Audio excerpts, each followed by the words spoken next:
You just abandon any precaution. You know, folks, something could happen. You know, and if it does, so what?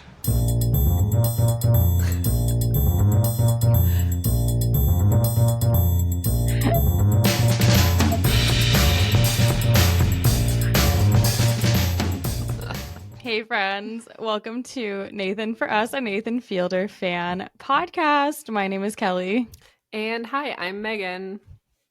If anyone has any idea how to not be so awkward during the intro to our theme song for the YouTube version of the video, please give us some suggestions. But we are back again this week to talk about The Curse, episode 3. This episode is called Questa Lane. Well, I think most YouTube channels don't have intro music, or if they do, they also have a screen with stuff happening on it. Like, because we just had a podcast for years, we haven't needed there to be visuals to go with our intro music. So now it's just us, which is a nightmare. Oh boy, we're really doing our best with the video version. If you haven't checked it out on YouTube, please hit subscribe so that we look a little less sad over there. Yeah, please. We know there's a lot of you listening on Spotify and Apple Music. It just hasn't translated at all yet. Which is okay. Like, continue listening wherever you want to. Like, Yeah. You don't need to see our faces. Frankly, like, maybe it's better if you don't.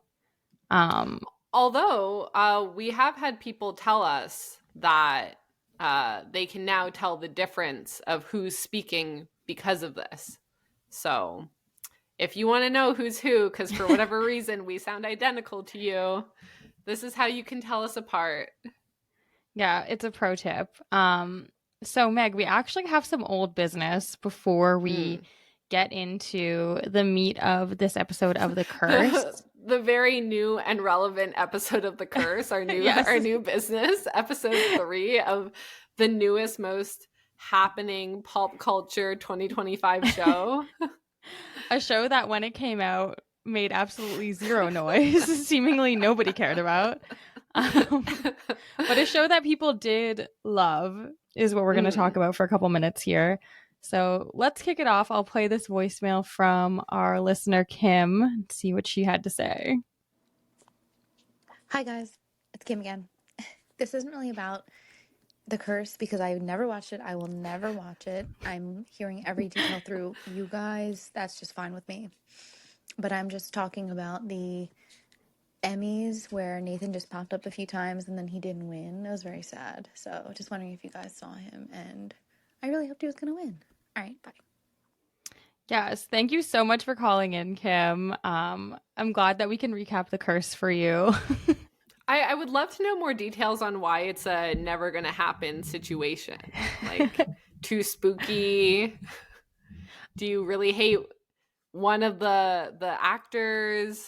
Is it a protest of having to get Paramount Plus? What is the hold up? I agree. I was going to say it hasn't even been that spooky yet, which like I think we were both expecting it to be a little more scary. Yeah, but also if anyone says we describe things too much, this is why. Our girl Kim needs us. Yes, we have to recap. We have to recap. So I personally didn't watch the Emmys. I actually normally do, but this year I happened to be camping. Did you watch any of the Emmys or see any random clips or anything like that? I didn't watch it, but I watched a few clips of Nathan. He looked great in a suit. That was about it, because unfortunately he didn't win, which we can chat about who he was up against and who ultimately won and who is our new enemy. But I didn't watch like the Emmys. You normally are like the award show watcher. Yeah, I do like watching the Emmys usually. I normally watch the Golden Globes and the Oscars as well, but yeah, I just happened to not be in town this time, so it didn't work out. But let's chat about one of the categories Nathan was up for, which was the Emmy Award for Outstanding Writing in a Comedy Series. So the Rehearsal was obviously nominated for the episode Pilot's Code, which obviously fantastic episode. How could we forget? Sully and Bring Me to Life, forever changed in my mind. Yeah, everyone was like giant puppet squirting milk at a flailing Nathan Fielder. They're like, yes, give that man an Emmy. Yeah. Or I guess don't. Yeah, unfortunately. So the other shows that were up were What We Do in the Shadows, the episode called The Finale, Somebody Somewhere, the episode called AGG, Hacks, the episode called A Slippery Slope, and Abbott Elementary's Back to School. And then the winner was The Studio, and the episode was The Promotion, which is actually the pilot slash like series premiere.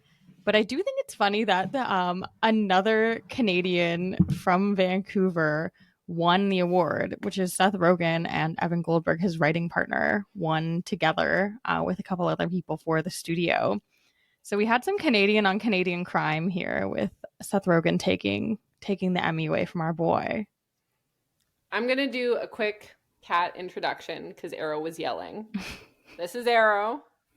She is Mars's sister, and she's a big lump, and she just kind of, exists around and was yelling at me under the chair. So hopefully she's quiet for the rest of the pod. But for anyone wondering, this is my second cat. There's a third one that maybe you'll see sometime.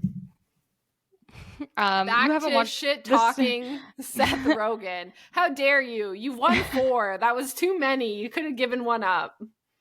Yeah, he won. I think The Studio won like All of 13 them. Emmys or something.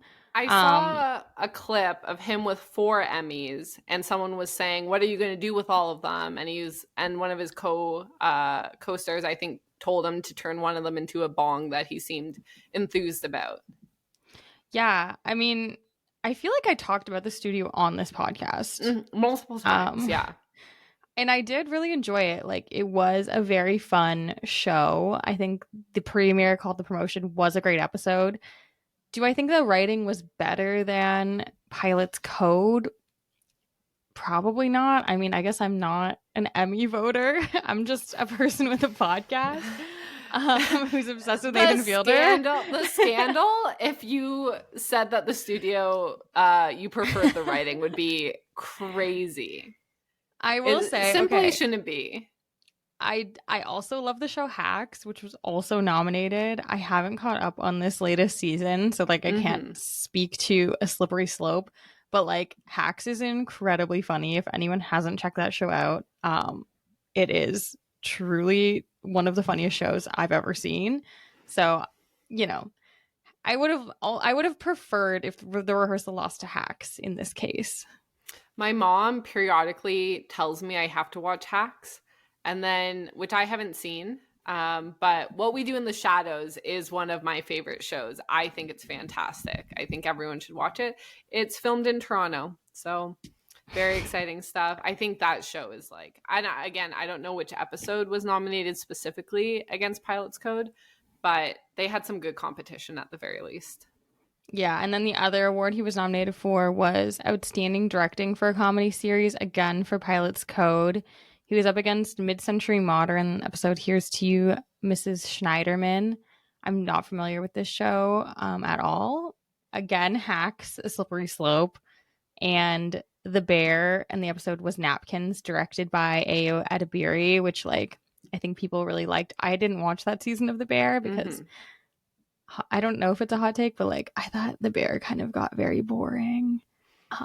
So I stopped watching it. And like I'm whispering, I'm like, I also stopped watching it. Yeah. Wasn't there a whole thing about how it was nominated for a bunch of comedy categories, and everyone's like, but this show isn't a category or isn't a comedy at all. Yeah. I mean, you can go listen to a different awards-based podcast to figure out the scandals with all of the different people putting things in the wrong category. But The Studio also won this award for the episode The Oneer. I will say this episode is very incredible. I do understand exactly why it won. So for anyone who isn't familiar with The Studio at all, it is essentially this satirical show about like a Hollywood movie studio starring Seth Rogen.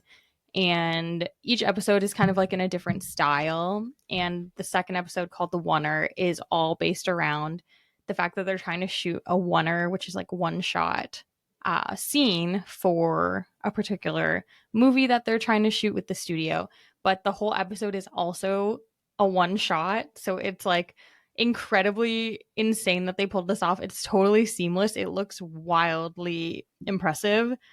So I do understand why this episode would have won. Fair. I haven't seen it. I haven't Not seen me it, but defending this, but yeah, the Canadian on Canadian crime is tough to swallow. Like, yeah.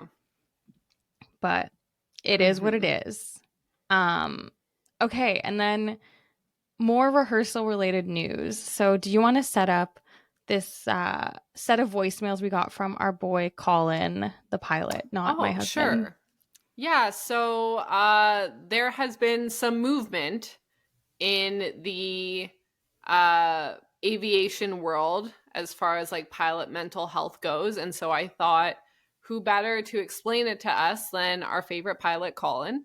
And so he luckily sent in voicemails about it. So I'm excited to listen to it and hear about it from his perspective. I haven't looked into it too much because I knew that we were going to hear his explanation and his update on it together. Yes, and like random other thing that happened this week, but there was a plane crash in my neighborhood. Totally random. Last night a friend texted me and was like, "Hey, do you live near this track?" And I was like, "Yes." And then sent me an article, and a small plane crashed on a track in Toronto.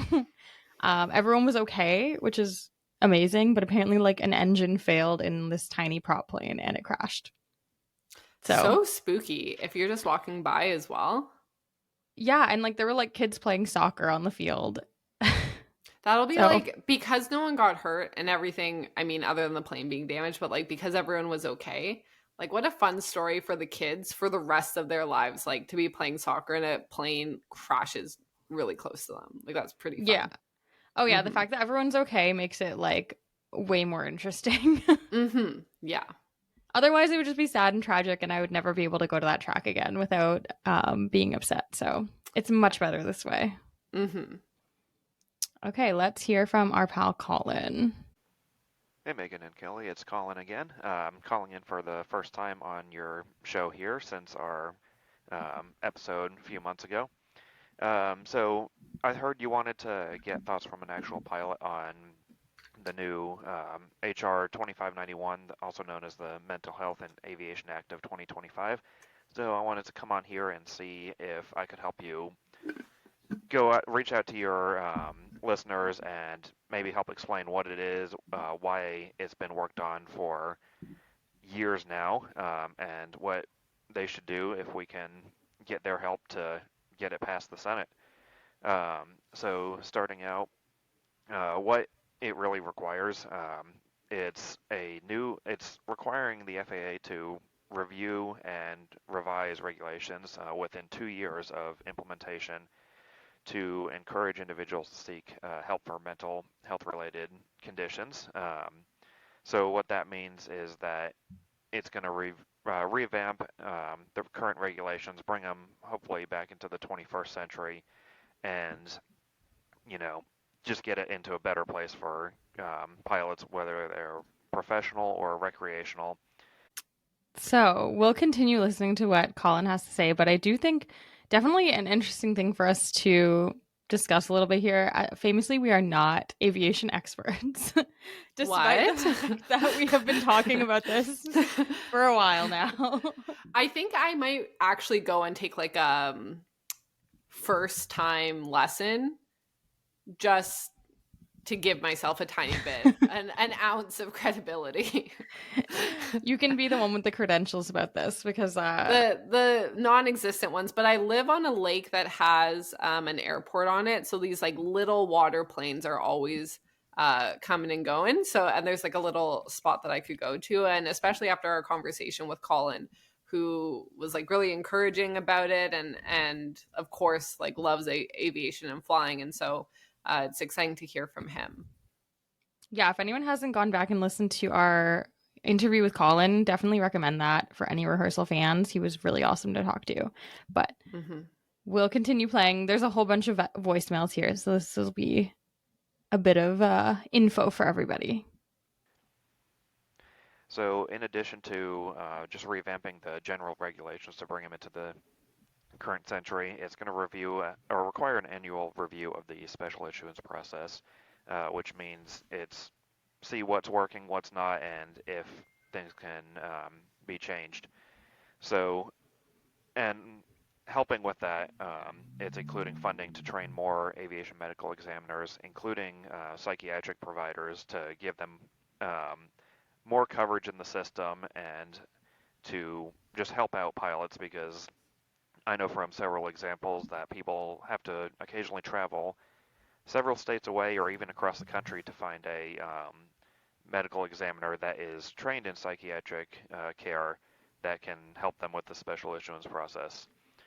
And then hopefully give more leeway to the medical examiners to make a determination on site rather than have to send it to the FAA and wait months to years, because there are some people, if they know they have a condition that will require special issuance, they bring everything they need to provide to the appointment with them, and even if it's all good, they've been signed off by an appropriate provider, they still need to send it to the FAA for some reason.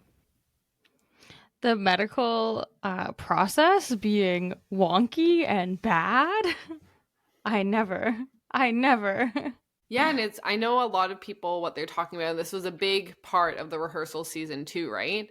Is about Yeah. how pilots aren't getting the medical support that they need, and about how, how foolish it is for some pilots to go and get any concerns that they have like labeled with a medical title, because they could get their license taken away. And so having things changed, and a lot of people are crediting the rehearsal with this progress that is being made, and Nathan Fielder specifically with it. It's incredible to actually be here live in time, seeing bills getting passed and worked on. And so getting this update has been really great. So some benefits that it will bring to the industry: reduce stigma for mental health care, because everyone knows that in this industry, your entire job is tied to that piece of paper. So if you can't get care when you need it, then you're going to be reluctant to even talk about it. Like I mentioned, the potential increase in capacity to reduce wait times. I've got a friend that had to get special issuance several years ago, was on the wait list for I think about 18 months, hadn't heard anything, and finally ended up getting connected with the president of one of the aviation organizations. They do a lot of advocacy for pilots, and they went straight to the FAA and managed to get her a medical within a week of being connected with each other. So hopefully this will increase or reduce the wait times and increase the capacity for people that need this type of care. Now, how you guys can help. I don't know how many of your listeners are in the aviation industry. If you are, reach out not only to your, this is for everyone, reach out to your senator's call or email and tell them that you support the passing of HR 2591, the Mental Health in Aviation Act. And make sure you emphasize it supports safety of not only aviation safety, but the general public, because, I mean, you look up, you see dozens of airplanes every day. Build that public awareness. You can reach out, you can have conversations with non-aviation mental health advocacy groups. You can reach out to aviation-specific ones if you're in the industry. Almost all the unions will have some sort of mental health-related program. Make sure they're supporting it and are reaching out. Every aviation union has a lobbying side, so make sure they're out there supporting it. And then if you're interested in learning more about the bill itself, obviously you can go look it up on congress.gov and read the actual bill.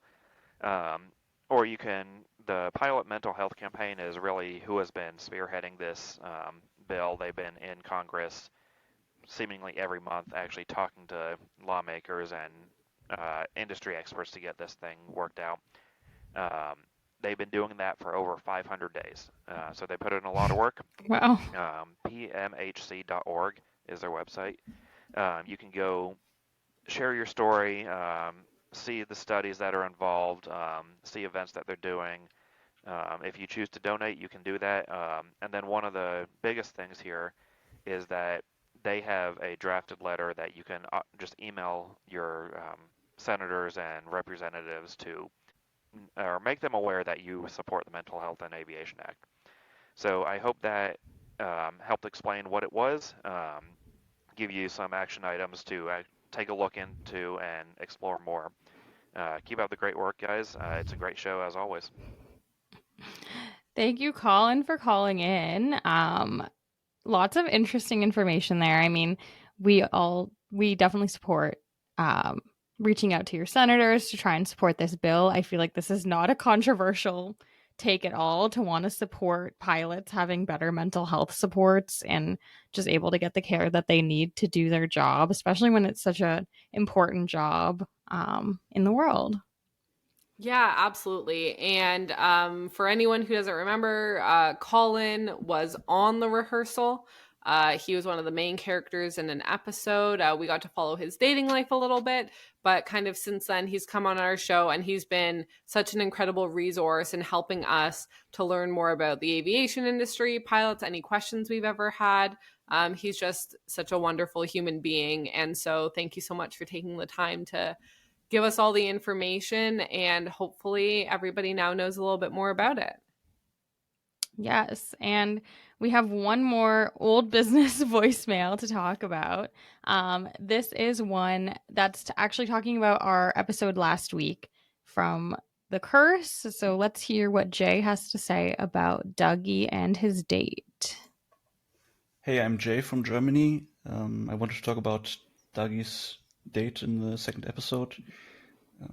I think Dougie is deeply traumatized and deeply broken. I think when someone very close to you dies in an accident, it's extremely common to blame yourself, even if you had nothing to do with it.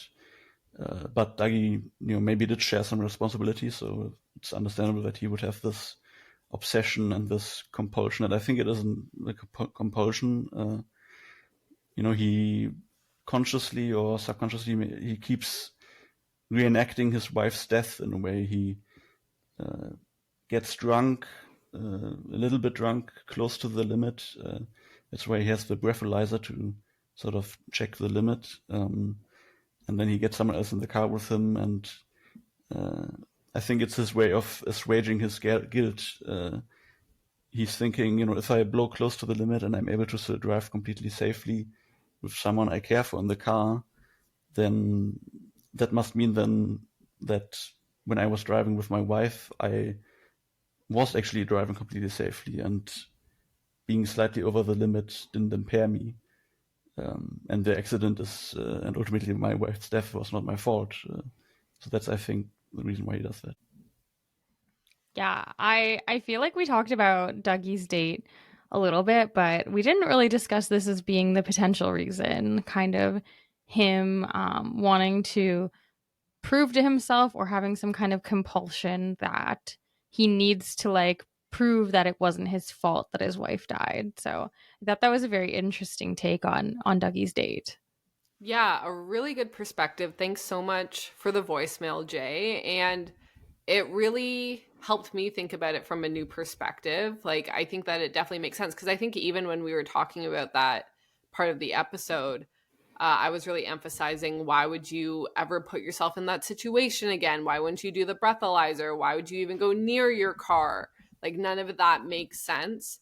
But Jay's perspective of proving to yourself that it wasn't your fault, I can totally see that being the reason that he's putting himself in this position and trying to prove to himself that he's not the cause of his wife passing away.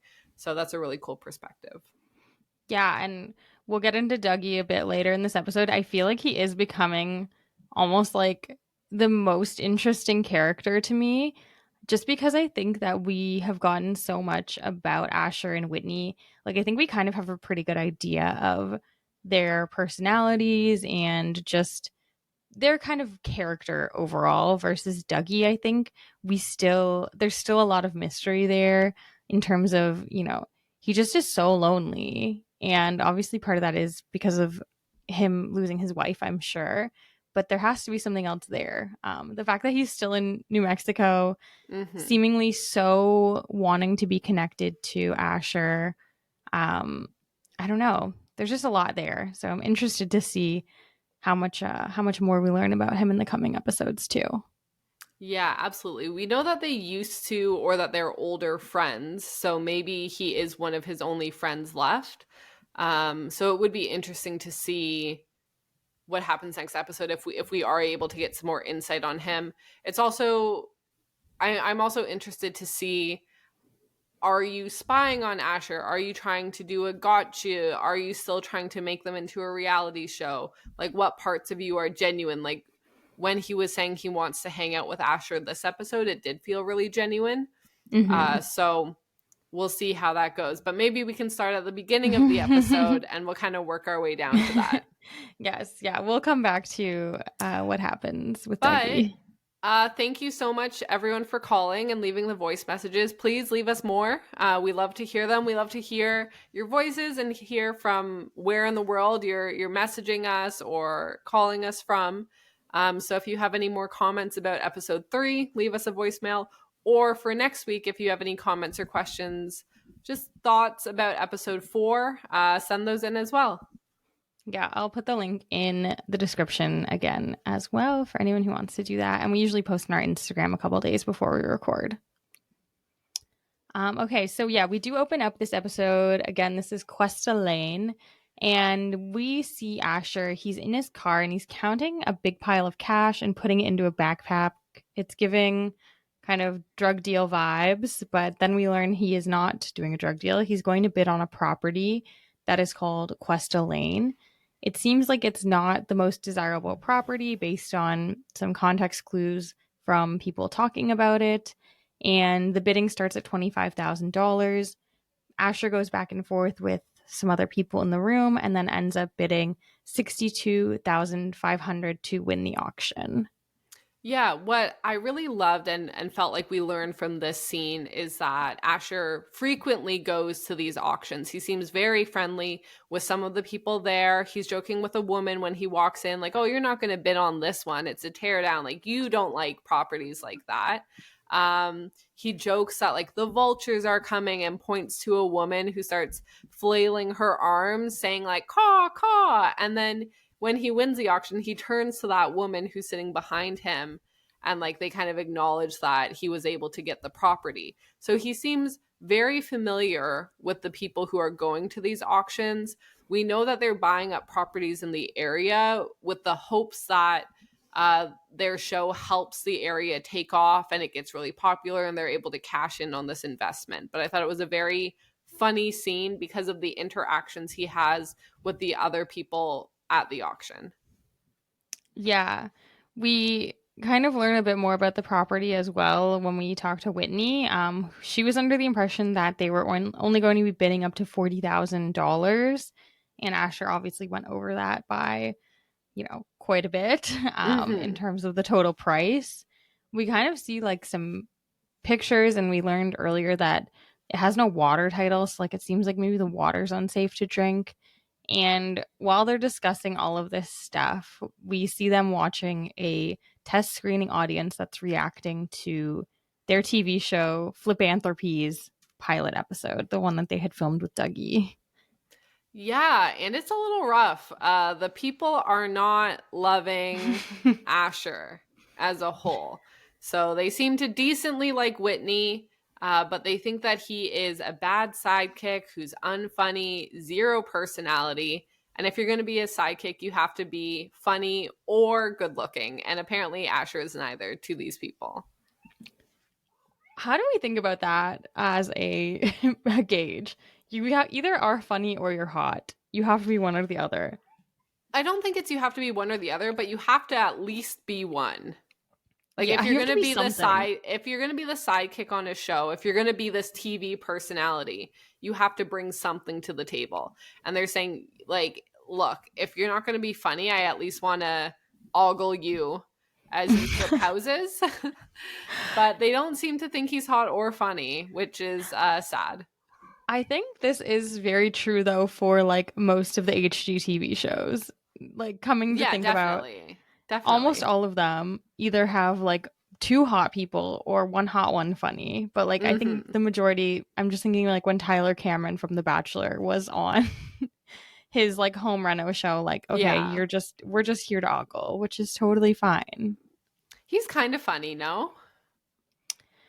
He's kind of a himbo, so I don't know if it's like he's being funny on purpose. He's just from Florida, in my opinion. I didn't watch his season of The Bachelor, but I got fully wrapped up in the him and Hannah Brown of it all and was like really rooting for them and couldn't tell you why. But they got me, you know? I mean, so clearly they did something there.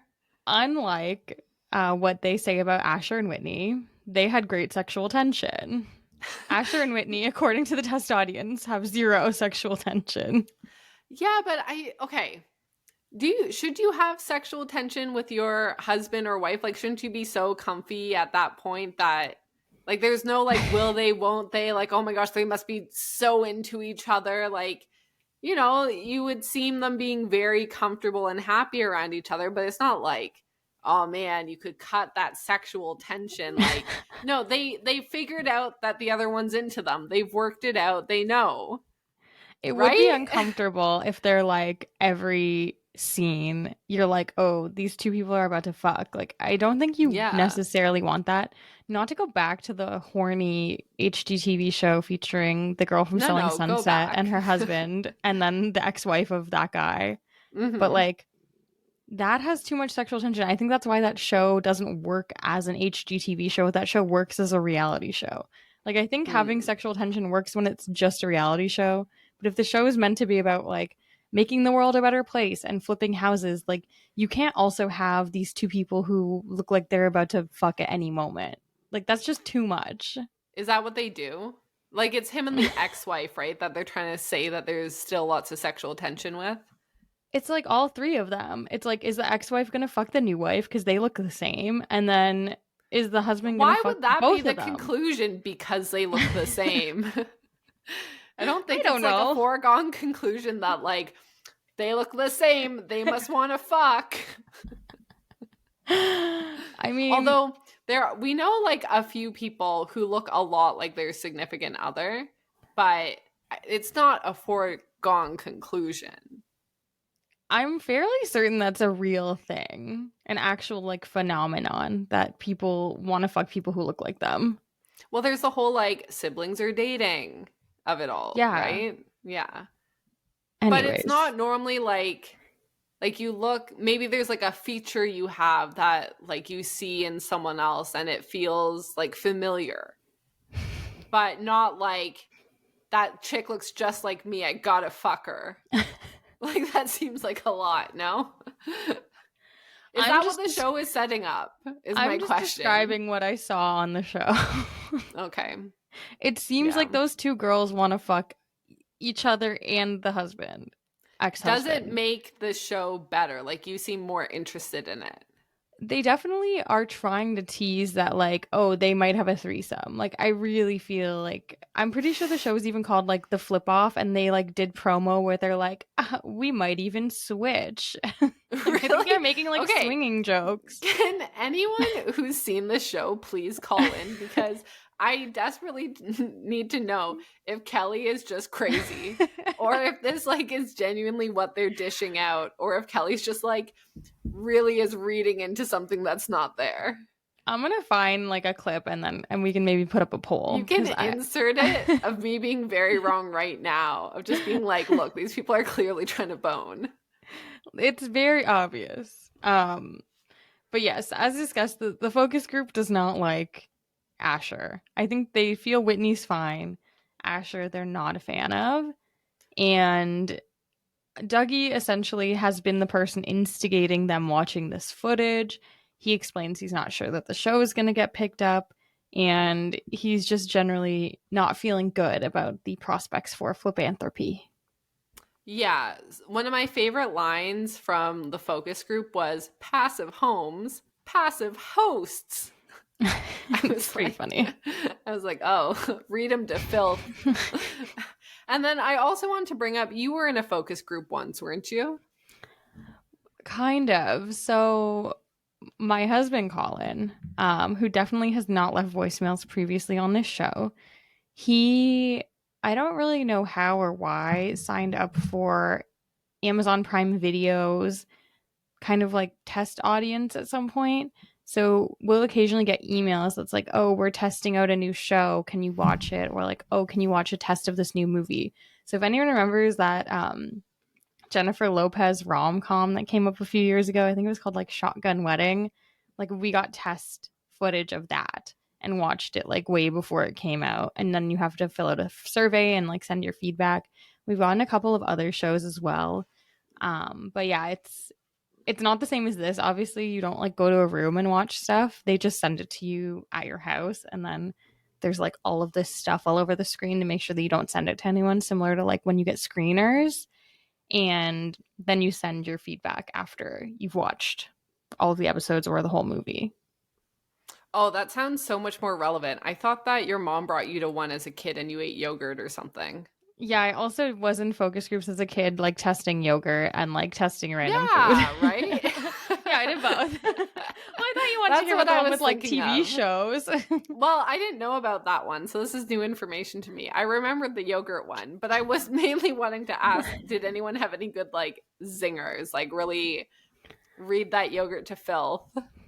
No, I only did it a couple times and I was by myself in the room and I had to just like circle basically like because I was a kid, I would like circle like happy face or like sad face essentially. It was like very basic.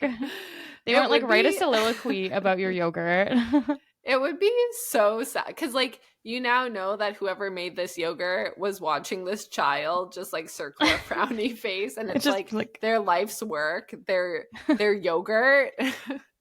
Yeah, that they've dreamed of children loving across the land, and you just circle a frowny face. And it's like that's all you have to say to me.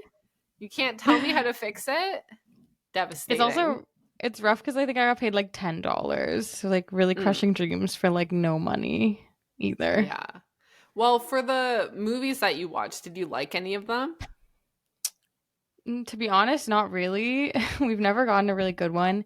There was one, so basically when they send you the email saying like, hey, we have a movie, we can send you screeners, or like, hey, we have a show, we can send you screeners, it gives you like a short description so you can kind of try and figure out what it is that you're getting. I can't remember what show it was. I'm trying to remember which Prime Video show it would have been. We got a description and then we were like going away or something. So we were like, we're not going to be able to watch it in time because they give you a time limit on how quickly you can watch stuff. We were like, we're not going to be able to watch it. So we didn't end up getting that one. And I think it ended up being something that we actually liked. Like it might have been maybe Fallout. Like we could have gotten early, which actually would have been amazing. Fallout was really good. But yeah, we just like weren't going to be able to watch it. So. Well, I have never been in a test audience, but I feel like this one was very funny. The standouts, I guess, were there's one guy who just like blatantly really likes Asher and no one else does, but he also just doesn't believe in climate change. Yeah. So I guess it's not a good thing if someone who has shitty views likes you. So I don't know if that helped Asher in any way. I think it just like really made the rest of the focus group turn against him and want to hate Asher even more. Yeah, and then of the 11 people in the focus group, 6 are credited in the show and 4 of them are not. So I think quite a few of them are actors because it would have been fun if they actually shot a pilot and then showed it to a real focus group and just like seen what happened. Rather than it being like a strictly scripted component. But I mean, I think I'm just used to Nathan Fielder having such a blend of scripted and non-scripted. It would have been like a funny element to have included. But I think that their scripted focus group was very funny as well. Yeah, I was just thinking, like, when I looked as well on IMDb for some of the people from this focus group, it seemed like a lot of them were people who had like randomly been PAs and stuff like that. So I'm wondering if they just pulled like Mm-hmm. random people working on the show to be in the focus group. I was gonna say, like, I don't know what the budget was for this TV show. So that could kind of be another thought. Like, how much money were they willing to spend on getting actual people versus like people who are already working on it? But Yeah. yeah, definitely a fun moment to have the focus group. I also enjoyed that Dougie did not care at all and was trying to order Domino's chicken Okay. fingers. This had to have been an ad, right? He literally talks about like, oh, the new Domino's chicken fingers look so delicious. And they're like, Dougie, we don't have time for this. He's like, no, Domino's delivers in only 15 minutes. I was like, okay, simmer down there, Domino's. Like, be a little bit more subtle. You cannot convince me they didn't pay for this ad space. I didn't even know that they had chicken tenders. So I'm going to be honest, like, this did get me to Google it. Like, I'm looking right now. I'm like, maybe I need to order some Domino's chicken fingers and eat them on the podcast. Okay, well, you can get them in 15 minutes. Maybe. I don't know. You live in a populated area. You should probably put in the order like right now. Can we time them? Colin's just downstairs and like an Text order Colin. of Domino's chicken tenders. Chicken tendies. You should He didn't actually even- order some.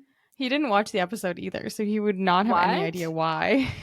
Okay, Colin, come Not on for now. any reason other than that he was not home when I watched it. So Okay.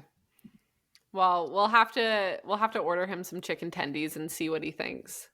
yeah, like what sauce were they getting with the chicken tendies? I would love to know. He I would didn't love order more them info. ultimately.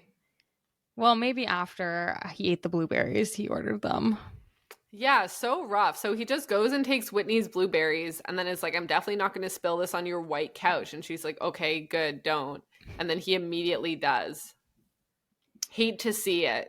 Yeah, Dougie's a bit toddler. He just like spilling stuff, wanting tendies. He's just a big kid. Sounds like a fun night for him, though. Like, he's not getting ripped to shreds about his show. And as Yeah. much as they were telling Asher he was unlikable, the things that...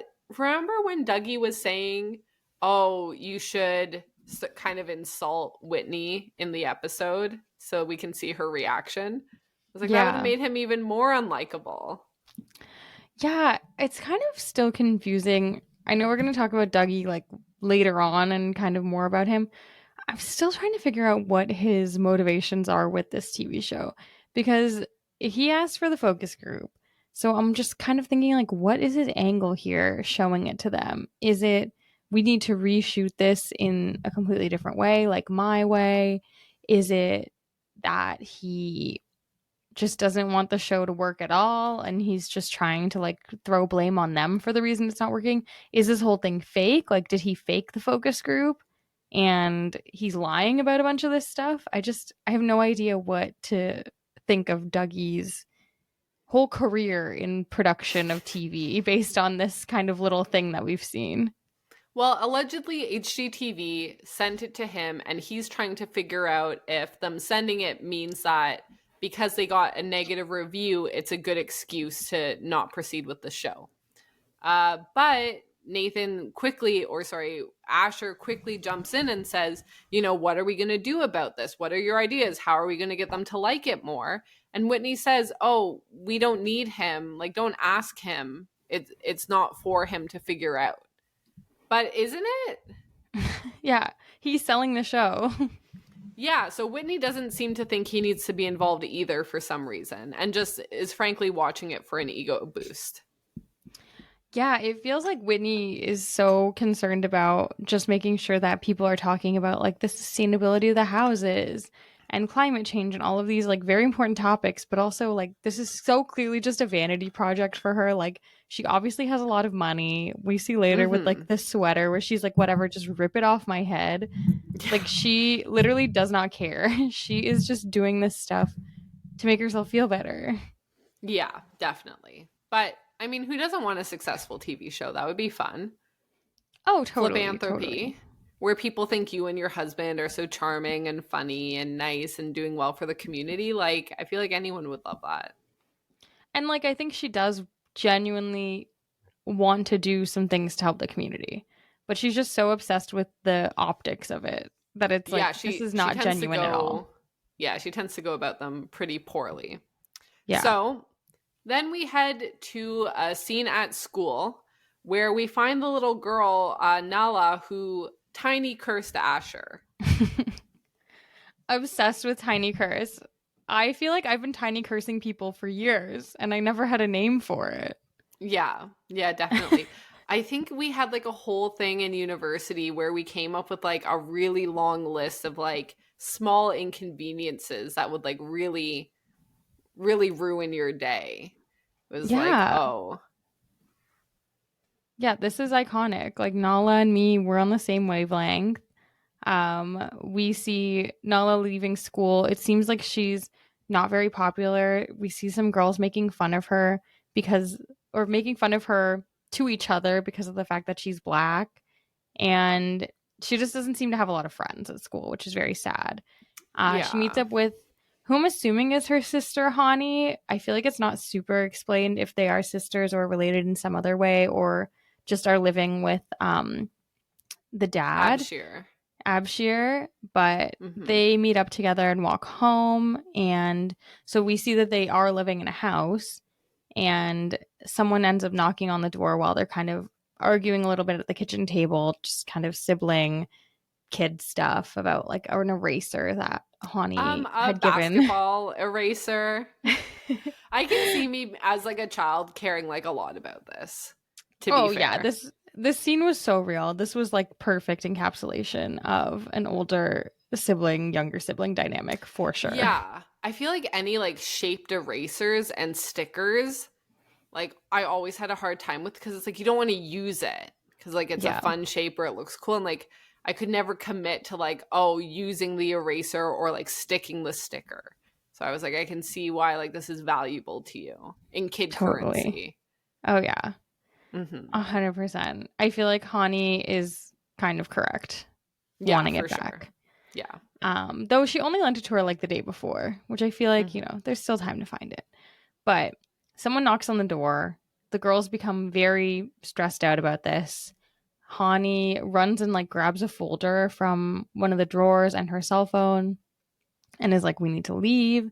They like basically run out the back door and we see that it's Asher who has drilled through the deadbolt at the house. So we quickly learn that this is Questa Lane. This house is the Questa Lane that he had just bought. Asher chases the girls down and is trying to explain that he has the $100 for them. Okay, and we gotta pause because this chase. Nala is sitting too still when someone is currently breaking into your house. Like, girl, you need to run now. Like, there's a drill, and I guess you kind of want to see who's coming into the house, but I'd be getting up, and if I'm not leaving, I'm, like, putting stuff against the door. So, I mean, she's a kid, you get a little nervous, but you got to do something. On this chase, I guess is what we're calling it, there's, like, this kind of fenced area where Nathan goes to, like, do a wall jump, but then kind of just does, like, a fun little, like, kick. And then just like keeps running. And I was like, what a silly little moment while you're booking it after some children to like try to throw $100 bill at them. It was just like the little whoop. Parkour. Yeah. He like tried to jump and look over a fence, but it was so like the only way to describe it, he just looked like such a loser.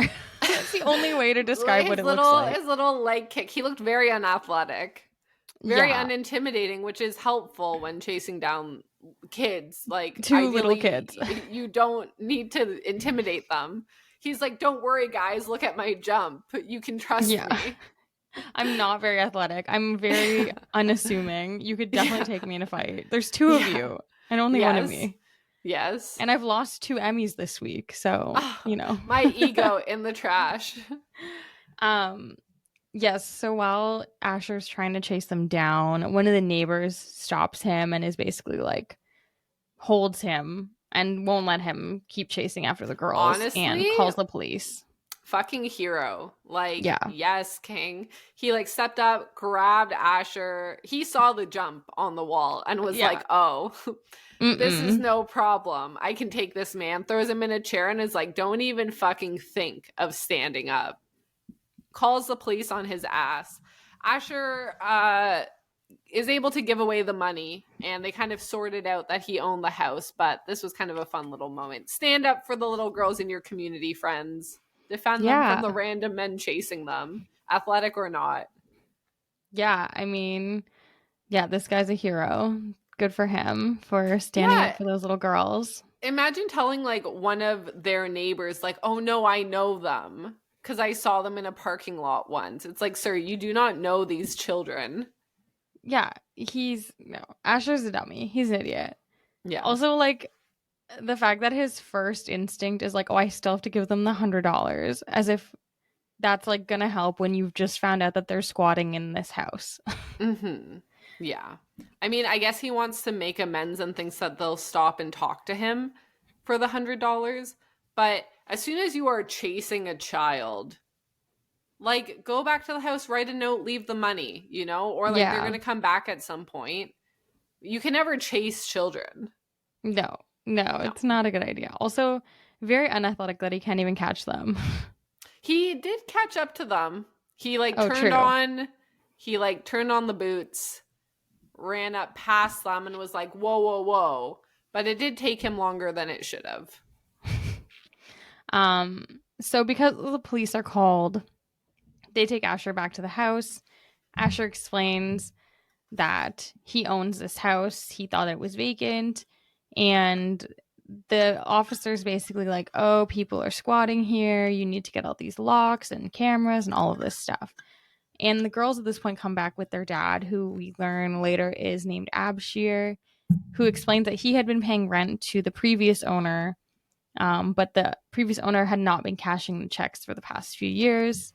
And essentially the reason being that the owner's estate had not been paying taxes. So that's why the house was foreclosed upon and Asher was able to buy the property. And Asher, in a moment of, kind-heartedness in his mind, tells them that they can stay as long as they need to. Mm-hmm.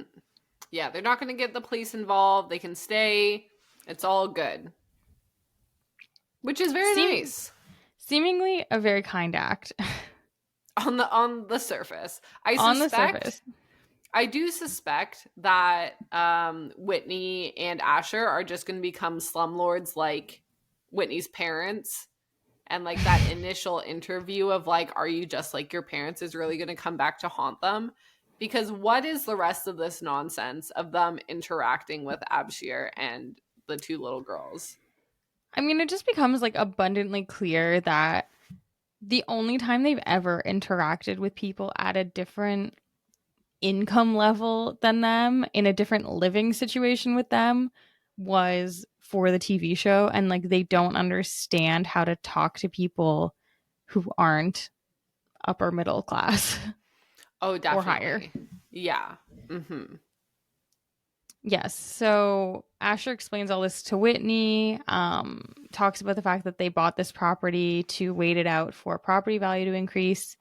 And, money doesn't really matter. This is about doing the right thing. Whitney does call him out as well on the lie where he had mentioned they were in transitional housing. He kind of says like, oh, these people are a bit all over the map. They forgot that I gave them the $100 at the earlier meeting, so I gave them another $100. Like, Asher's really trying to gas himself up for being such a great guy. Like, he's really out here helping this family. Yeah, such a weird thing that Whitney doesn't pause and say, can you not blatantly lie to my face? Like, oh, if you ask them about the other 100, like, they don't seem to remember, as if a random man chasing you down into your transitional housing to give you $100 wouldn't stick in your memory very, very well. Yeah.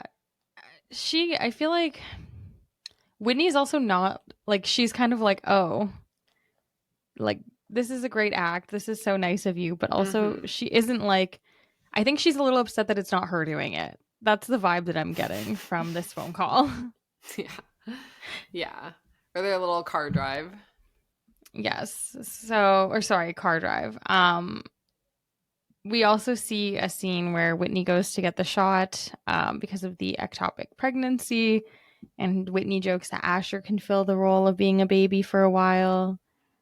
I feel like the "wah wah nappy nappy time baby cry" line was extremely Nathan Fielder coded. Like that was just very, him. very Pilot's Code specific, where he did in fact dress up as a baby.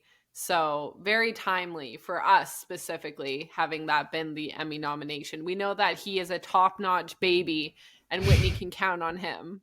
He has Yeah. the experience. He has rehearsed this. Mm-hmm. Even. Okay, did you feel when the doctor looked at the ultrasound, like after he gave her the shot, that it seemed like something was happening? He seemed like I felt unsure. like something was wrong. Yeah, that's exactly how I felt too. Yeah, and then Asher also was so weird in the doctor's appointment, like pulling out his calendar, asking when they can have sex, when her next period is, if he can use his fingers and oral is okay. And you can see Whitney is like dying and Like, wants stop him to asking. shut up. Yeah, like, can you not? This is not a great time. And then Dr. Brown talks about his wild weekend having a Guinness. Relatable, Dr. Brown. Yeah, I'm interested to see where this whole storyline is gonna go. Mm-hmm. Because yeah, it can't be concluded here, because why are you going on about it and focusing on it? yeah, and like the ultrasound thing was too weird to be a one-off, in my opinion. Yeah, unless they just want to show that Asher really wants to have kids and wants to, get going, because we haven't seen them have that conversation about if they both actually want to pursue having kids still. Yeah. Mm-hmm. I'm like, could it be that like the doctor's looking at the ultrasound and being like, oh, the dating is wrong, and like this is not Asher's baby? That would honestly probably make sense, because based on what we saw, there's not a lot of like penetration, although you would think that like they would know if they've done that or not, and the timeline, like Asher would be aware. It wouldn't be a weird secret. Yeah, that's true. But like, especially when he's like, oh, I've got the app, I'm like tracking her and all these things. Yeah. I'm like, maybe she was lying about like when she was ovulating, and then like things are going to be off, and she's trying to like actively not get pregnant with him or something like that. If it were to be someone else's baby, there's not a lot of characters in the loop right now who are actual characters on this show. It would just be Dougie, unless we're introducing someone new. Maybe she went to like a sperm bank. No, maybe she's scared. So. She's scared that if she has a boy, the kid's gonna have a small dick. So she was like, "I'm gonna get a donor instead." I don't think that that's something that like parents worry about with their kids. Like that's not in your list of hopes. Like, oh, I hope he's got a real hog. It's like that actually doesn't really involve you much. It's never crossed my mind, but I don't know. It seems like Whitney's family. It seems like Whitney's family talks about it a lot, though. But it's on her side of the family, too. It's her dad and her husband. Like, she's got it on both sides. Very true. But anyways, just a small conspiracy theory to follow. The conspiracy theory is that she doesn't want her son to have a small dick, so she went to a sperm bank. No, just generally that maybe the baby isn't Asher's. No, I'd like that to be the specific conspiracy, actually. I'm on board for the baby not being Asher's. You've lost me a little bit at the sperm bank. Because also, isn't it, now you worked at a fertility clinic. If it's not just natural, can you even have, what's the kind of pregnancy called? Ectopic, yeah. So is that even possible? Yeah, for sure. Because generally, like, if you have, because like she wouldn't have gone through IVF. That would be way too complicated to hide from her husband. But you could go into a fertility clinic, and there's all different types of procedures that they can do that don't involve like IVF, and lots of them can end up being ectopic pregnancy. It's basically the same process, but like they just like basically turkey baster the sperm up there. No joke. This is like a real thing. One? Blah. Duh. Now that we're talking about it, she really wanted it to be Dr. Brown. Like, remember, Yes. she wouldn't let the nurse. She needed him to be there. So Yes. maybe he did the first procedure and was aware that maybe Asher didn't know. Or maybe Whitney was at his wild weekend with a Guinness a few times. Oh man. Well, the other thing too is like, yeah, maybe like Asher has bad sperm. We don't know. Yeah, I feel like you could like check that, and something like your husband would be understanding of it. I don't think you'd have to hide it from him. Like he would have to find out. Yeah, he would get the results too. Yeah. But just some things to think about. And Yeah. some info for anyone about fertility clinics. This tinfoil toque, like, I support. Like, I do think that there's some questionable nonsense happening here. Yeah, and we'll get into the fight later, but like, oof. Like Winnie does not really like Asher, I think. I keep thinking she doesn't like him, like, at all either. Yeah. Which, like, you always know those couples who, like, bicker a little too much, and you're like, oh, come on, guys, like, Get it together. You want to be a couple who likes each other at the minimum, especially if you're gonna have like a show together where you're acting like you shouldn't have to act like you are in love with your spouse. Yes, as Nathan Fielder said he did when he was acting with Emma Stone in this show on the rehearsal. Yeah, which was particularly devastating because he had been married, and I remember on the rehearsal we had chatted about, I was like, man, it's rough for his example of like drawing from an experience of being in love and acting in love was when he was pretending to be in love with Emma Stone rather than when he was actually in love with his wife. But yeah, I guess they broke up. I think he just doesn't want to talk about his ex-wife, to be honest. Yeah. All right, so Whitney is talking to Asher again about maybe how they could fix up the house for Abshir and the girls. They could put some money into it. She suggests maybe $5,000 to $6,000. Asher says, maybe $500 to $1,000 could do a lot because the property at the end of the day will be a teardown, so any money they put in is not coming back to them. Again, I think a very illuminating conversation for their true thoughts on helping this family. They're very clearly only doing this as a short-term solution for them, and they still are mainly concerned about their bottom line with this house investment. Yeah, I mean, I think it is completely fair. You did buy a property. I think, do we believe that they are squatters in it, or that they were paying rent and it stopped getting cashed and they didn't know what to do and just stayed? I'm torn because I think we'll have to get to know them a little bit more. Abshir says he works at the grocery store, so it sounds like he at least has employment. So I want to believe that he was paying the rent. It does feel like they are very, established in the house. There's furniture, there's drawings up on the walls. The girls have rooms with stickers all over stuff. So it feels like they have been living there for a while. Mm-hmm. And I just don't foresee that they would be squatting on purpose for that long. Yeah. But maybe I just want to believe the best in people too. Yeah, I think that it sounds like for a few years they haven't had to pay rent because the checks were bouncing, and then he just stopped trying. And it seems like they still are struggling quite a bit financially. So yeah, I think they're just trying to offer this for a year because they have to buy time anyway. They're going to be in the area to make themselves feel better about everything. But I think it's also fair as a landlord to say, we bought this house. It is a teardown. We can try to make it nice for them in some ways, but if they're not asking and they're not hoping for it, especially if they're charging them no rent, I think it's typically fair, but they are trying to make themselves feel like they're really good people for this. It's one of those things where at a certain point, it just becomes like you're being rude to them by Yeah, offering all of these things. 100%. Like they were perfectly happy just living in the house as it is. And like, yes, Mhm. obviously everyone would love to live in a nicer place, but the way that they're going about even like approaching them and kind of talking to them about what they're going to do to the house and like, oh, we're going to make it so nice for you and all of these things just makes it feel very, it's almost like embarrassing.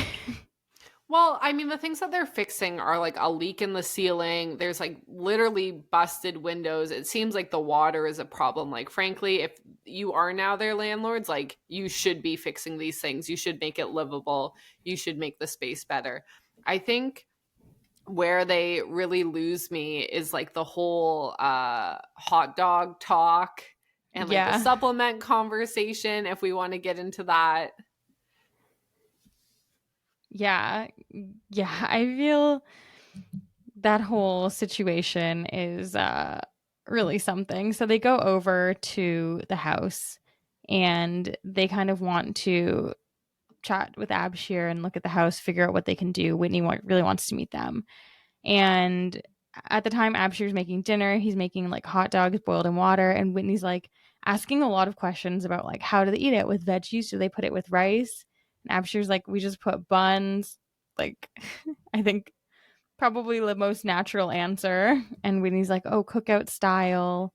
That And was then so like I crawled out of my skin like when she asked multiple times like, "Oh, do you have your hot dogs with rice? Do you have them with vegetables? Oh, you have them cookout style on buns?" It's like chill out. It was yeah, so rough. it was very weird. And then when she goes to sit down on the couch with Nala already knows her name, and Whitney's like, oh, how did you know my name? Nala's like, well, I just heard you say it. Like, Whitney just is making a lot of assumptions about the girls and about Abshir. And I feel like, you know, she just doesn't know how to interact with these people. She doesn't know what to do with Yeah. herself.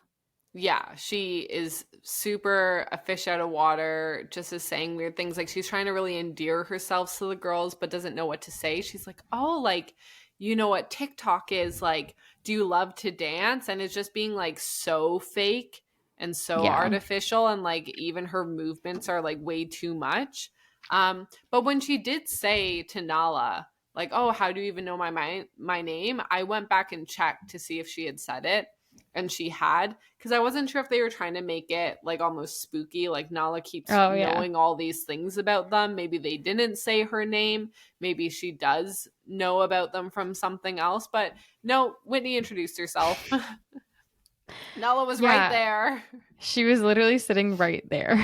Of course, she Yeah. heard her be Yeah. introduced. Yeah. And this is how we learn about the tiny curse. Oh my gosh, so funny. Nala explains that she had tiny cursed Asher, and when she explains what that is, it has to be like some kind of small curse on someone. So the specific thing that she wanted was to take the chicken out of his dinner. And something we didn't flag, because how could we have known, was that in episode 1, after the curse happens, they open these like Factor dupes. I don't remember what the brand that they had in the show was called, but it's essentially Factor. Mhm. And when they open it up, they're like, oh, there's no chicken in our chicken and pasta dish. It's just pasta. So Asher calls and complains to the company. And Asher is very upset and very unnerved by this. Honestly, it would be spooky to hear. It's not just like, oh, your shoelace was untied. Like, it's pretty specific. It's very unlikely that a company would send like a complete missing ingredient, and that's the exact curse the little girl gave you. Like, I would be a little spooked too. It was 2 dinners. It wasn't just one was missing chicken. Like, both of them were missing chicken. Yeah, I don't think I would jump to they are stalking me and knew what I was going to have for dinner. I'd be like, oh, that's a really bad coincidence. And she got me good. She did me dirty, you know? But, you know, I wouldn't think this child is a witch. No. Or yeah, the conclusion that he jumps to about her going through their garbage or looking through the window and listening to them, like, obviously not. This is a child. Like, she doesn't even think know about where you live. She doesn't know where you live. She thought it was a funny TikTok trend. That's why I wanted to check to see, Like, is there other stuff that she knows? Like, Yeah. does she actually know more about them? You would need more information than this. For sure. Mm-hmm. But yeah, so Asher becomes obsessed with the tiny curse. He just is. Fair. It's all he can think about. So we do get a clip of him watching a bunch of TikToks. Most of them are the tiny curse is you tiny curse someone and their shoelaces get untied. We had someone where like the pop can, the top got really flat and you couldn't open it. But that was all of them. They weren't like fun and creative. But he was saying like, oh, how could she have thought of chicken all on her own? Like there were none of these with chicken in them. Yeah, I mean, maybe she's just creative. If you were to tiny curse someone, what would you do to them? Well, this is one that I use a lot in university, but it's always, I hope that every time you buy a shirt, the sleeves are a little bit too short. Yeah. Because that's Or impossible like to the fix. neck's a little too tight. Yeah, like you can't fix those Mhm. problems. Yeah, I guess not. Unless you added like a cuff or something. Like it wouldn't be the easiest, but and every So single inconvenient. time too. So Mhm. inconvenient. I also like your pillow is always warm. That's a good one too. Yeah. Yeah, I forget. We used to have such a list. I can't remember them, but it was like I hope you get stung. I feel like it's not tiny to get stung by bees. And it was like, oh, I hope like you get like every time you hold paper, you get a paper cut. It was Yeah. like the drama, you know. I hope your drink's always a little too warm, Yeah. stuff like that. But Yeah, getting I the mean- chicken out of your dinner, it's a good one. Yeah, I mean, I would be pissed. So I think Asher did get a refund. So, Mm-hmm. you know, it wasn't even that bad of a curse, really. Mm-hmm. So after we see this kind of scene with the curse and all of this, we also get Whitney stuck in her sweater. And she can't get the zipper undone. She asks Asher to try and just get the zipper to come undone. He can't do it. And she's like, just rip the shirt off. And so it kind of turns into a funny moment. They're like struggling. He has to like literally like get her to put her arms up. And he's like, you need to resist. And he pulls really hard. Eventually they get the shirt off. But after that, she's like, oh, this is the real us. And I wish the network could see it. And decides the best thing to do after having a nice, genuine moment with her husband. She's like, we got to recreate that and put it on my Instagram since the network's obviously going to be looking at my Instagram. I think aside from when we were talking about the Gatorade getting knocked off the table, this is the new worst moment of the show for sure. Yeah. Like this was horrific. This was the worst time. It's like all those YouTubers who like force their kids to be on camera and redo things over and over again. Like it just like was so icky, and they really poorly redid the scene, and you could just tell it wasn't genuine, and like the laughing was so fake. It was awful to watch. Yeah, and it's just sad because like you could tell Asher was just giggling and like having a fun time with his wife. And then Whitney like immediately turns it into like, oh, we have to use this for the show. Mm-hmm. It's just kind of sad that Whitney feels like she needs to make everything like revolve around this TV show. Like, which honestly, I guess it's great that she's so driven and like wants the show to succeed so much. But in terms of for her marriage, not great. Well, I mean, getting the show would help her marriage and also help her career. Like, I can see if you're genuinely trying to put out a TV show, like, this should be a really big part of your life. This should matter. But, like, their way of, she kept saying, like, this is us. Like, we have to show them us. But, like, their recreation was so creepy and, like, not even fun to watch. Like, it's not something that you would even want HGTV to see. Like, I'd written down some of their lines where the shirt gets really stuck and Asher is trying to get the shirt off and he says like, oh, we should get one of the contractors to help out. And Whitney says, oh, you want one of our contractors to undress me in our bedroom? And Asher says, well, I don't want you to have sex with other men. And Whitney is like, well, who says our contractor has to be a man? And then like looks at the camera and is like, I was like, whatever you think that was A, not a recreation of what you just did, and B, was so fake and creepy and like weirdly overly sexual, which I think we just discussed is not what your show is, unless it's like, what's the name of the show you keep saying? Like they're trying to have a threesome? I think it's called The Flip Off.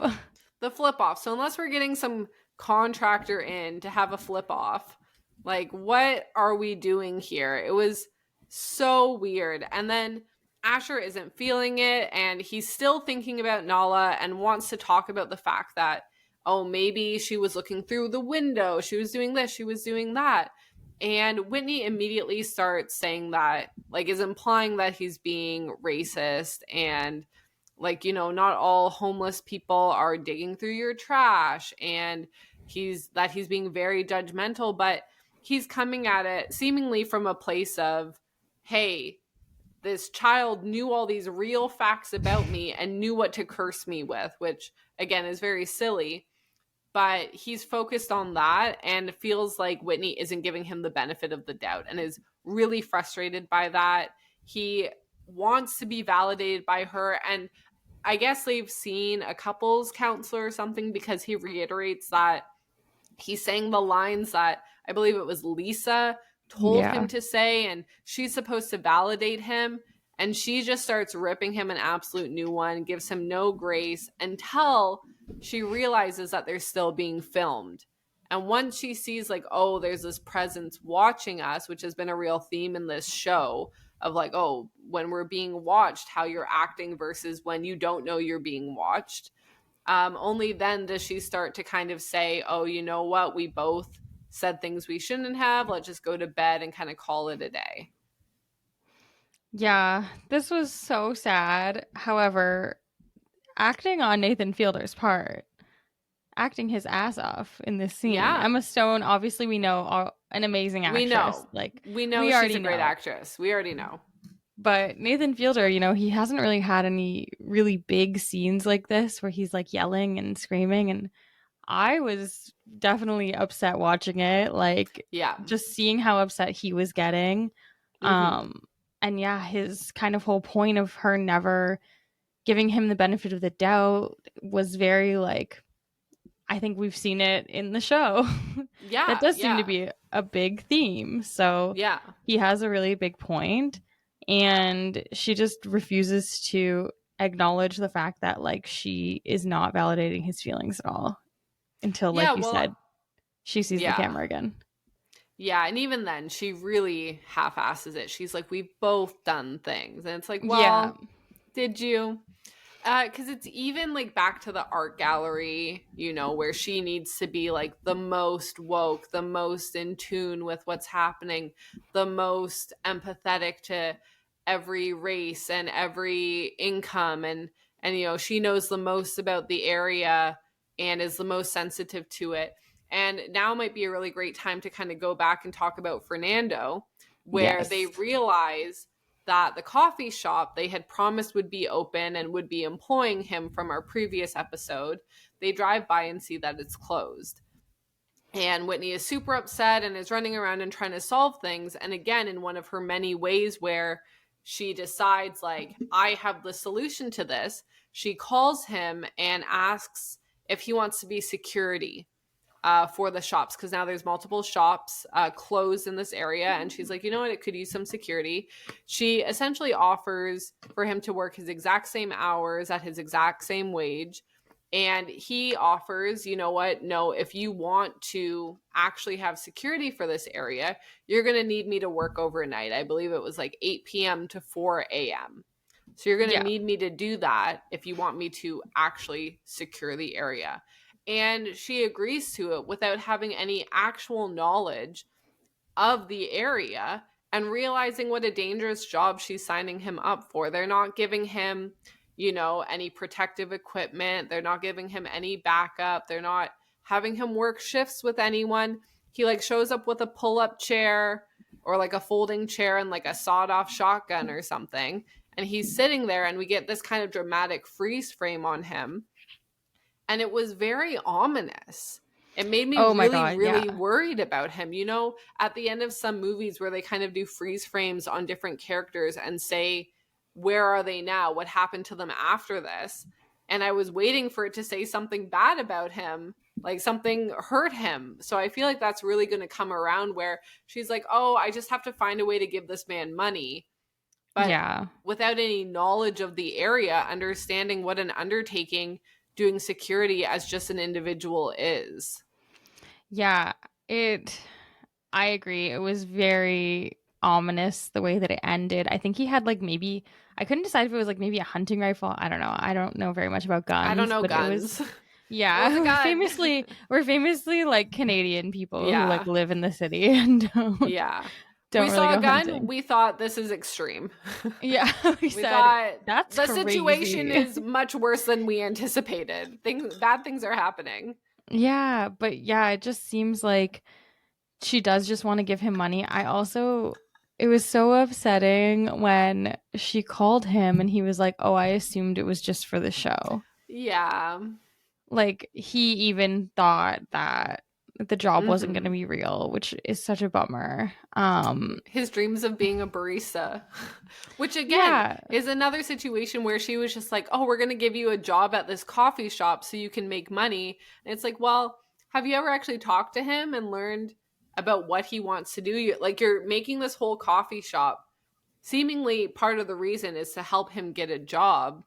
Like, why not find out what his actual dreams are and what his actual job, like, aspirations are before just opening up a random coffee shop and being like, you can be a barista. Yeah, and like even when she says, "Oh, you said you've worked security before, right?" Like we don't know anything more about like what kind of security was this? Was this like a legit security job? Was it something like nefarious? Like we have so little info about what poor Fernando is getting into here and like what I don't know. It can't be good. There's no way that this was Yeah. set up for Fernando to ride off into the sunset after making all the money to help with his mom's cancer treatments. Yeah, and he even says like the freaks come out at night. Like what freaks are Fernando going to have to deal with? I'm just worried for our boy. I know. He's just Yeah. trying to get money to help his mom. And now on one hand, he did offer to go there at night. Like Yeah. Whitney clearly doesn't actually care about looking into it and would have happily paid him to sit there during the day. But he's like such a good guy. He's not just trying to take that handout. And frankly, he could have just gone in and sat out there during the day, like when things are a little bit safer. And he's the one who offered and said, you know what? If you want actual security on these buildings, like these are the hours you're genuinely going to need them. So I just hope he's okay. Whitney does acknowledge that they probably should have stuck to local businesses like Native Grounds or Dead Sea Salts rather than trying to bring in different businesses that might draw in people from other communities, like, you know, a very hip, trendy coffee shop, which, you know, would benefit Whitney and Asher if something like that were to succeed, to, again, draw in people from other communities to see, you know, what fun little hip spots are happening. But they are talking about maybe this will help them in the future if their show does get picked up, trying to involve the local community a little bit more.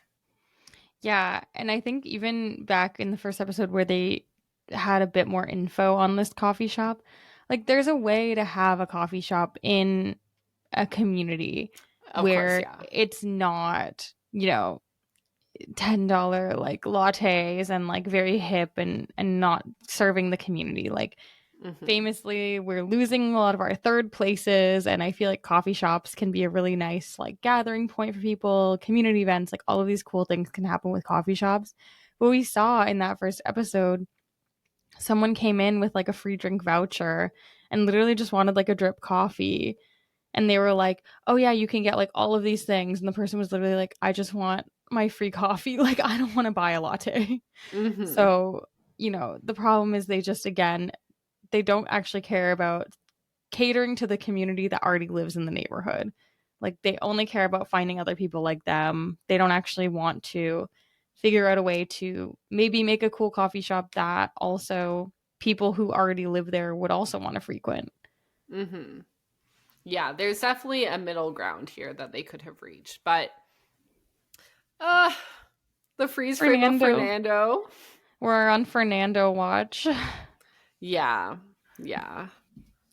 So what are some of the things that we are on watch for this episode? So obviously Fernando. I'd be interested if there's any more tiny curses coming from Nala or any more TikTok trends. Definitely. I think we're on baby watch. Baby watch. We're on Dougie is miserable watch. Yeah, we barely talked about Dougie asking Asher to hang out, but it was And then very is pathetic. sobbing or crying in his hotel room. And again, you get another one of those scenes of looking through the window like we're watching him in private cry, which is so sad. We don't hear anything about the casino, nothing about the news reporter this episode, so maybe it'll come back around next time. He did get those files. So I think we're assuming that he has either already given them to the reporter or really soon he must be meeting up with her to give her those files because, and I mean, if their show doesn't get off the ground, does it matter that they had this interview? Like, is he waiting to see if the show gets picked up before giving away and really throwing his friends under the bus? Because you can't possibly do that if your show hasn't even gotten picked up yet. Yeah. Yeah. And like, honestly, the real story is that the coffee shop and the jeans store are now closed. Yeah. Like if the reporter There's lots wanted more to judge. If the reporter wanted to write a bad story about them, she could literally just write about that. Or like, I'm sure when something happens to Fernando, we'll get more reporter coverage. And I wouldn't be surprised if she reported on the casino and then also still reported on this. Like, what is stopping her from doing that? Yeah. And you could just double down and say, oh, Asher, not only does he encourage the continuation of gambling, but also look at him being a terrible landlord and making a lot of horrible decisions in his personal life as well. Like you could really just do like a hit piece on this random man, which I don't think people really do unless you're a celebrity or you're like a high profile figure. So unless their show comes out, I don't really see the point. For sure. One quick thing. Now that we know that the little girls are Nala and Hani and we've kind of like gotten the family kind of more in the episode, I just want to say, I feel like Nala and Hani, the actresses, are doing such a great job. Sometimes I feel like little kid actors are a little cringy, but I really liked watching both of them. I thought they did an amazing job in both their roles. They were definitely totally believable. Yeah, they are little girls. They seemed like little girls bickering. I was like, I could for sure see that happening. Yeah, they did a great job. I was sad. What was the corner Nala was in? The calm corner? The calm corner. The calm corner. I that know. feels like very much like something teachers these days would do. Like they can't put you in timeout. They can put you in the calm corner. Yeah. Yeah. It's okay. We've all been in the calm corner. Maybe we all need to take some time in the calm corner now. I was going to say, I could use more time in the calm corner. Yeah. Well, next week we won't be in the calm corner. We will be under the big tree. That's the title of the episode. Oh no, is someone dead?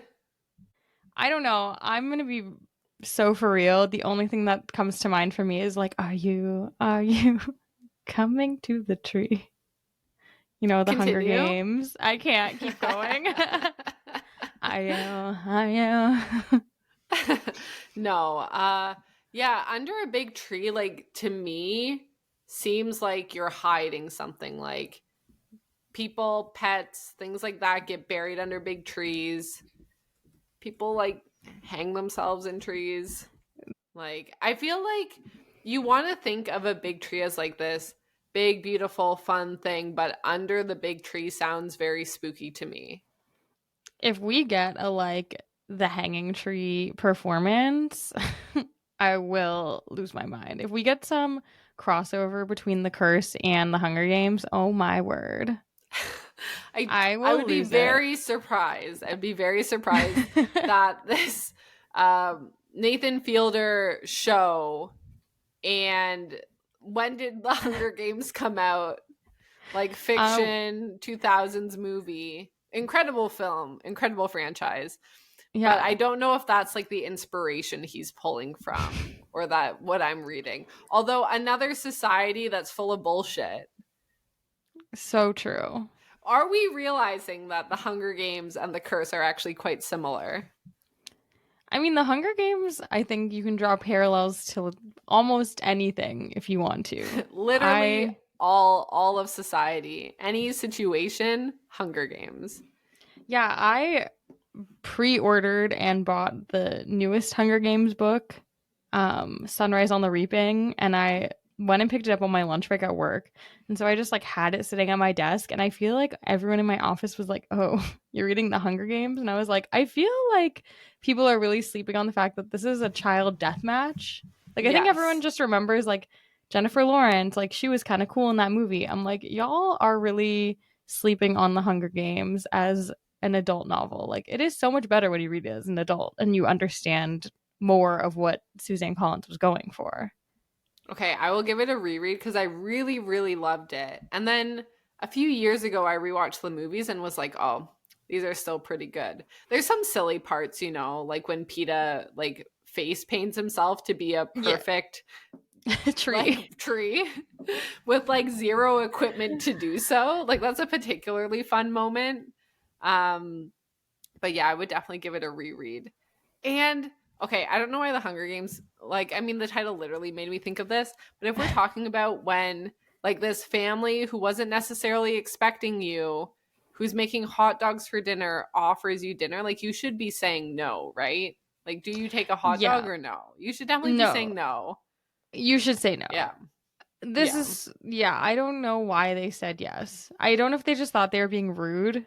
If they said no, they want to be like, no, we fit in. We eat hot dogs too for dinner. Like, just everything that they did. And then also, not to like loop back to this so much, but even when Whitney was outside and talking about all the things that they're going to fix up, and Abshir was saying, oh, like, it's still going to be free rent, right? And he wanted it in writing.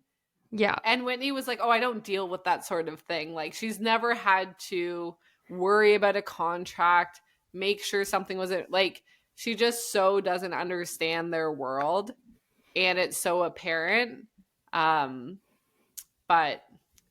you know, I think we have like a very clear understanding of her character right now. So another example, we already know.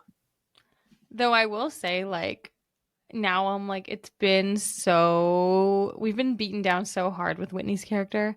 And I'm kind of hoping that we get a curveball in the next episode. Yeah, I'd love to see something new, something different. Like, we kind of have this picture of who they are. I'd love to learn a little bit more about a different character or dive into another storyline. Yeah, I would love to see the artist come back too, actually. Yeah. Yeah, because apparently they need someone for their show if it does take off, although they might have to refilm and make adjustments based on that focus group. Yeah. Do you have the description of the episode?